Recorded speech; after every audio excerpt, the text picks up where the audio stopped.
Conversa com Luiz Felipe Pondé. Luiz Felipe Pondé conosco nesta terça-feira. Estamos aguardando, provavelmente para amanhã, Pondé, a resposta definitiva sobre o noivado da Regina Duarte com o presidente Jair Bolsonaro. Se vai virar casamento, se vai ser uma separação antes mesmo da assinatura do papel. O que você está achando dessa história toda, hein, Pondé? Bom dia. Bom dia, Rafael. Bom dia a todos.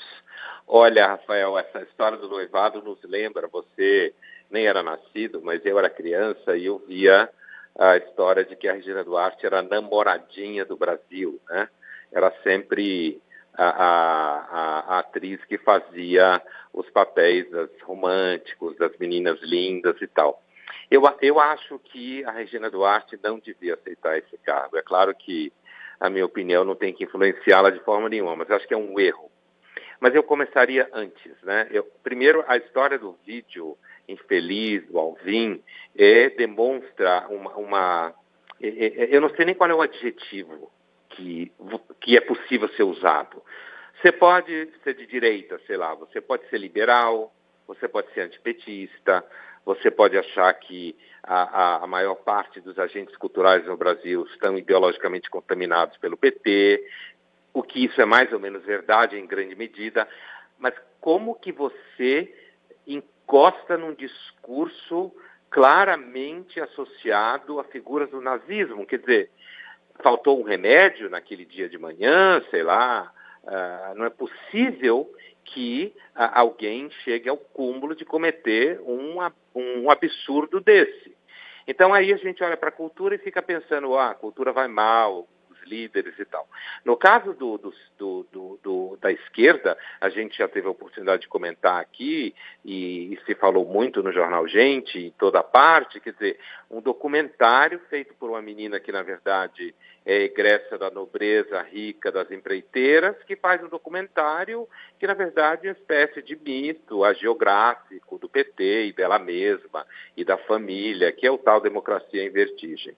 Agora, a Regina Duarte, que é uma atriz com uma carreira importante, uma das maiores figuras da dramaturgia, da teledramaturgia brasileira, ela já tinha, eu lembro, todos devem lembrar, quando ela fez campanha contra o PT, a favor do Serra, em que ela falava, eu tenho medo, na época tirava um sarro, mas ela já tinha se assumido como não petista, não de esquerda, o que eu acho que é importante, porque existe uma pressão, sim, no mundo da arte, da cultura, da universidade, da academia, para que você seja petista de esquerda.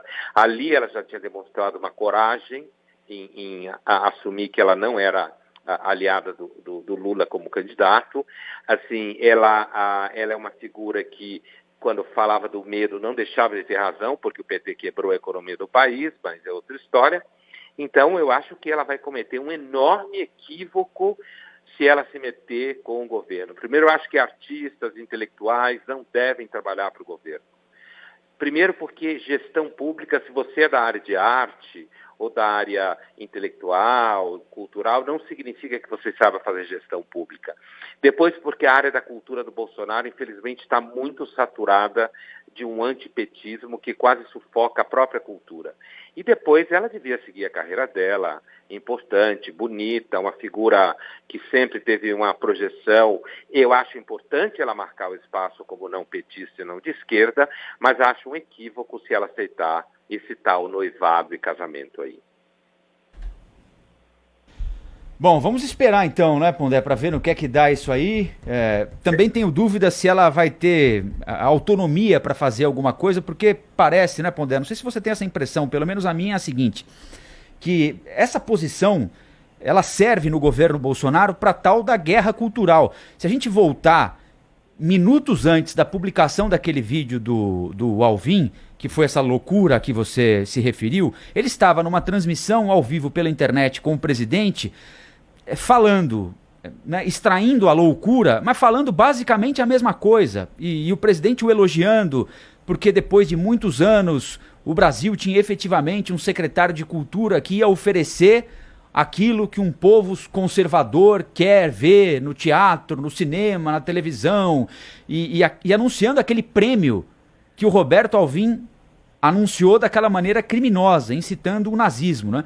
Então, eu não sei se ela vai ter autonomia para trabalhar, porque me parece que, por exemplo, a Secretaria de Cultura é a responsável pela Fundação Palmares, daquele indivíduo que nega racismo no Brasil. Você pode discutir a forma de lidar com o racismo, se via cota, se cota é bom, se cota não é bom, enfim. Agora, me parece que discutir o racismo, não sei, não parece fazer muito sentido. É um absurdo, né? É claro que há racismo no Brasil. Então, me parece que há uma decisão tomada no governo. Esse cargo serve para isso, independentemente de quem o ocupe. Agora, o Roberto Alvim caiu fora pelo crime cometido, né?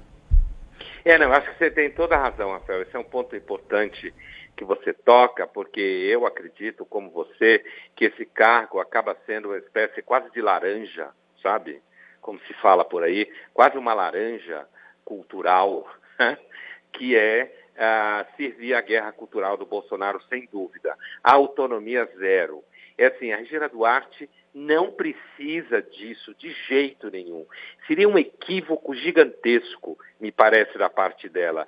E o tema da guerra cultural é um tema bastante americano. Na realidade, o debate político no Brasil está muito americanizado, que é a coisa de que a esquerda, a partir do maio de 68, lá do movimento na França e tal, que foi importado, os americanos importaram inclusive o Herbert Marcuse, que foi um grande líder e um grande mentor dessa, digamos, de certa forma, virada da esquerda para o universo cultural, porque a esquerda ali estava no beco sem saída, Mao Tse-tung matando gente, a União Soviética matando gente, Pol Pot matando gente. Quer dizer, a esquerda francesa criou essa história de que a revolução é cultural, muita gente põe na conta do Gramsci, não sei o quê, mas do ponto de vista imediato do que vai impactar o movimento contracultural e essa esquerda que a gente conhece nas universidades americanas, que abraçou a guerra cultural e criou a guerra cultural, é claramente um derivado do maio de 68 francês. Mas, e aqui no Brasil, que a esquerda sempre teve domínio quase hegemônico e absoluto. Eu, do ponto de vista de atrizes, eu lembraria da Marília Pêra, que apoiou o Collor, independente de o Collor ou Lula fosse o melhor presidente, o Collor nem acabou o seu mandato. A Marília Pêra, então, apoiou o Collor, sofreu bullying da classe total contra ela. A Regina Duarte, como eu lembrava, apoiou o Serra, também sofreu bullying da sua classe. Então, existe sim um monopólio e uma certa hegemonia e um certo autoritarismo no ambiente cultural para você ser de esquerda. Daí o combate e essa história de guerra cultural.